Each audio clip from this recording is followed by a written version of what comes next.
buenas tardes, bienvenidos de nuevo a Negocios Televisión. Llega el momento de repaso de las noticias más importantes, más destacadas del día de hoy, como siempre con Rusia en el foco. En este caso por un error ha revelado accidentalmente, ojo, datos del servicio secreto de Putin. Tenemos también noticias de los BRICS, la última jugada de los BRICS, sigue el jaque a Estados Unidos, sigue el jaque al dólar. Tenemos una nueva advertencia por parte de Borrell hacia Rusia, también un anuncio de más de 5.000 millones de dólares en ayuda a Ucrania. Siguen volcados los europeos, la Unión Europea, en este caso con Ucrania. Muchas noticias, mucha actualidad que vamos a empezar a repasar en los próximos minutos. Empezamos poniendo el foco en Rusia, se lo acabamos de comentar. Las autoridades han revelado accidentalmente las direcciones de los edificios, instituciones y hogares de espías militares secretos del país, tanto en Moscú como en San Petersburgo. El Centro Dossier, que es un proyecto lanzado por una figura de la oposición rusa, ha encontrado las direcciones enumeradas en un documento de 434 páginas titulado Grupo Especial.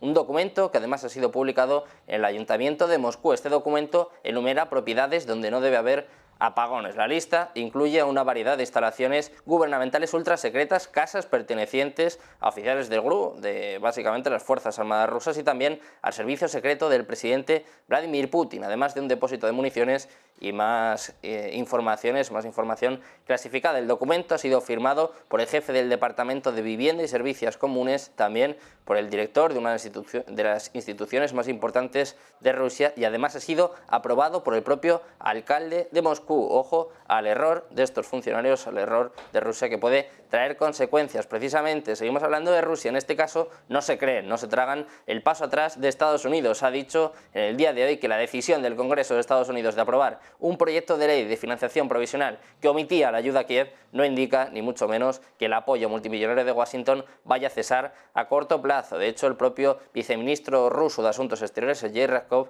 ha dicho que van a seguir apoyando a Ucrania. Además dice que no deben pensar que haya cambiado nada, que solo es un espectáculo para el público y que básicamente es solo ruido. El enfoque de Washington es apoyar a su cliente en Kiev y eso no va a cambiar. Hay que recordar que Estados Unidos ha comprometido ya 43.900 millones de dólares en asistencia de seguridad a Ucrania desde que comenzase este conflicto en febrero del año pasado, incluidos misiles, artillería, municiones e inteligencia. De hecho, el propio presidente ruso, el propio Vladimir Putin, dice que Occidente va a fracasar en su intento de derrotar a las fuerzas rusas en Ucrania y está preparando a la economía rusa para una guerra larga, aumentando la producción de armas y el gasto en defensa. Precisamente hablando de Putin, vamos a hacer hincapié en estas palabras. Es que el Kremlin ha asegurado esta misma mañana, en el día de hoy, que cree que el cansancio por la guerra en Ucrania va a crecer tanto en Estados Unidos como en Europa, pero que Washington va a seguir, como decíamos, implicado en este incidente, en este conflicto. El portavoz del Kremlin, Dmitry Peskov, ha comentado la decisión del Congreso de aprobar un proyecto de ley de financiación provisional que omitía, en principio, la ayuda a Kiev,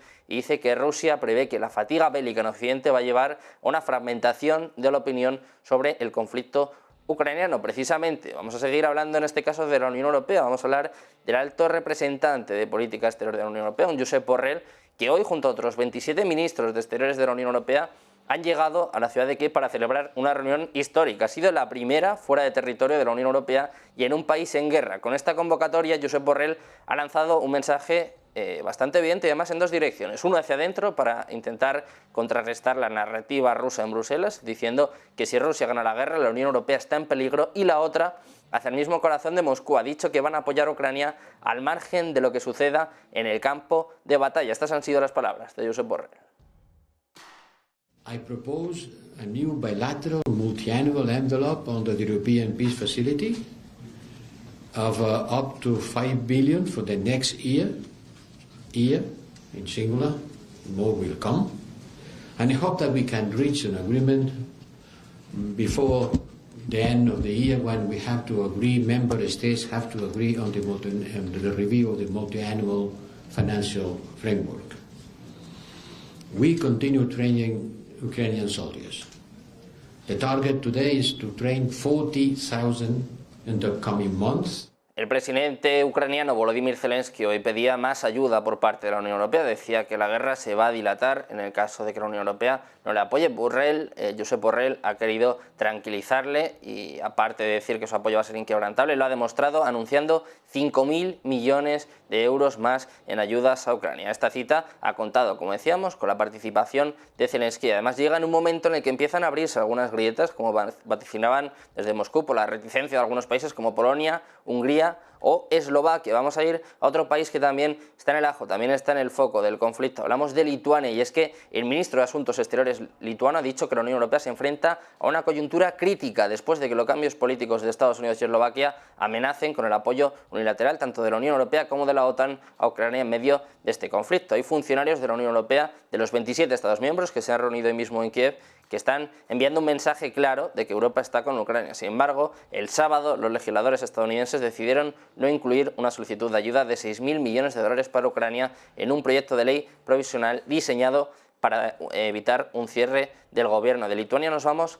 hacia Noruega, que este sí se suma al carro de las sanciones y ha anunciado que va a introducir la última ronda de sanciones contra Rusia, uniéndose de esta forma a medidas similares por parte de la Unión Europea, según ha confirmado hace apenas unos minutos su Ministerio de Relaciones Exteriores. La nación nórdica todavía está considerando la mejor manera de implementar una prohibición de acceso a los puertos para los buques que participan en transferencias de barco a barco sospechosos de violar la prohibición de importación de petróleo o el límite del precio del petróleo, o que no notifican dichas transferencias, o incluso desactivar los sistemas de seguimiento de navegación cuando se transporta petróleo ruso. El Ministerio además ha dicho que se va a unir a la prohibición por parte de la Unión Europea sobre la entrada de turismos rusos con 9 o menos asientos desde el 2 de octubre, es decir, desde hoy mismo. Esta ha sido la última de las naciones europeas fronterizas con Rusia en unirse a estas sanciones. Pasamos de todos los conflictos en torno a Rusia con otra de las citas clave de esta semana. Va a ser sin duda el juicio a Sam Bankman-Fried, el juicio del ex CEO de FTX, que, ojo, ha sorprendido a todo el mundo hoy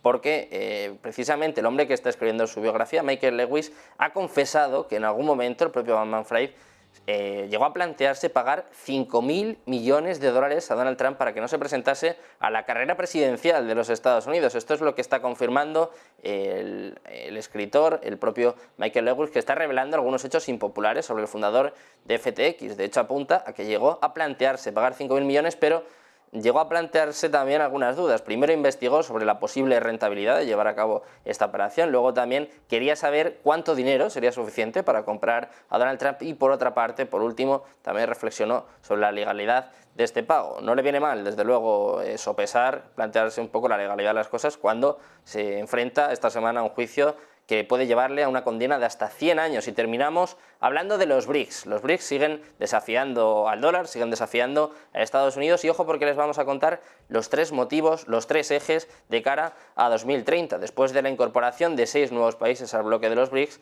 están poco a poco fortaleciéndose, ya no solo financieramente, sino también a la hora de tomar decisiones. De hecho, la visión de cara a 2030 va a ser muy diferente. Están planteando enfrentarse al dólar estadounidense, ojo, con el petróleo, con el oro y también con las monedas locales. El orden financiero podrá experimentar un cambio de paradigma en los próximos años a medida que los BRICS siguen dejando de utilizar el dólar estadounidense. Están buscando aprovechar los mercados petroleros después de la incorporación de los países productores de petróleo al bloque. Además, otra de las cuestiones que se plantean es si empiezan a obligar a otros países a liquidar el comercio en monedas locales y dejando de lado el dólar, podría ser precisamente el dólar una de las monedas afectadas. Además, los países BRICS, también se sabe, están acumulando oro masivamente y serán los mayores compradores del metal precioso en este 2023. En conclusión, los BRICS tienen 3 sectores que han echado el ojo, que desafían al dólar estadounidense para finales de la década. Son el petróleo crudo, el oro y el uso de monedas locales para transacciones globales frente al dólar estadounidense. Vamos a tener en cuenta todas estas cuestiones, pero